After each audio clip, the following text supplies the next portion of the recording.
Welcome to Spain and say hello to the brand new Triumph Street Triple 765 bikes.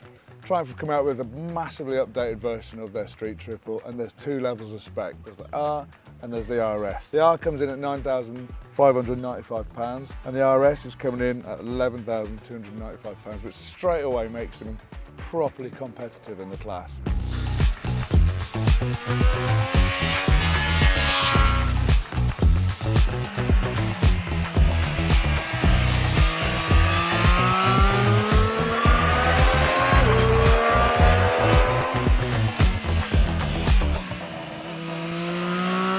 Now, fundamentally they're the same in terms of most of the components on the bikes. The difference between the two bikes in terms of their spec is that you've got more power on the RS, that's coming in at 130 horsepower now.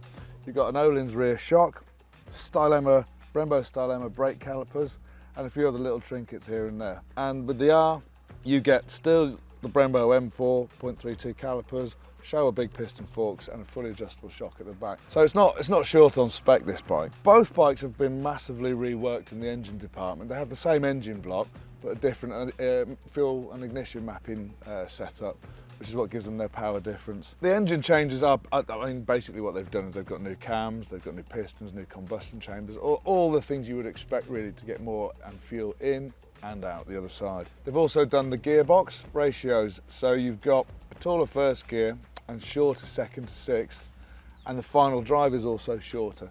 And all of that is basically making the engine a lot more punchy, a lot more fiery, you know, than compared to the last model. The last Street Triple was a brilliant bike, but it was always noted for being like a really good sort of all-round bike, good at everything.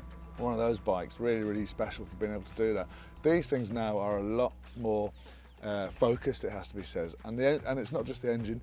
The geometry has been changed because they've raised the right height at the rear, shortened the wheelbase, and pulled the front in so the rake is narrower. So it's made the whole bike a lot more edgy as well in terms of handling. So you've got a lot more edgy engine, and you've got a lot more edgy chassis, and the electronics have had a good working over as well. So they're a lot more smooth, a lot more refined, and they let you get away with a lot more before they cut in.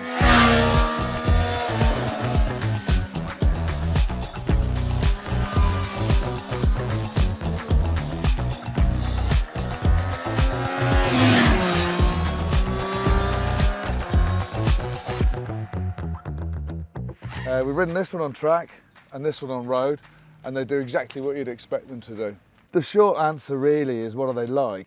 It has to be said that the RS on track really feels a lot like a super sport bike now. It's so aggressive with the way it turns and the way it holds its line, and the engine needs so much revving that you end up riding as though you're on like a little super sport bike and not a naked bike.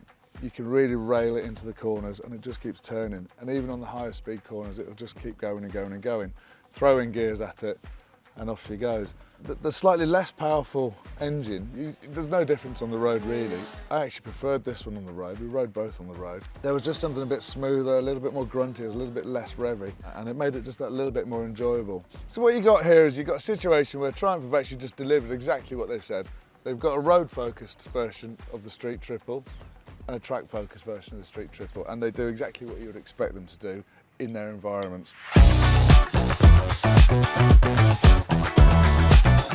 This bike is massively important to Triumph. Unless you've been living under a rock since 2007, you should know that this bike has been a huge part of Triumph's range. In fact, they've sold 130,000 of these since it first came out in 2007, and this 5th generation one is just carrying on that whole spirit of the Street Triple.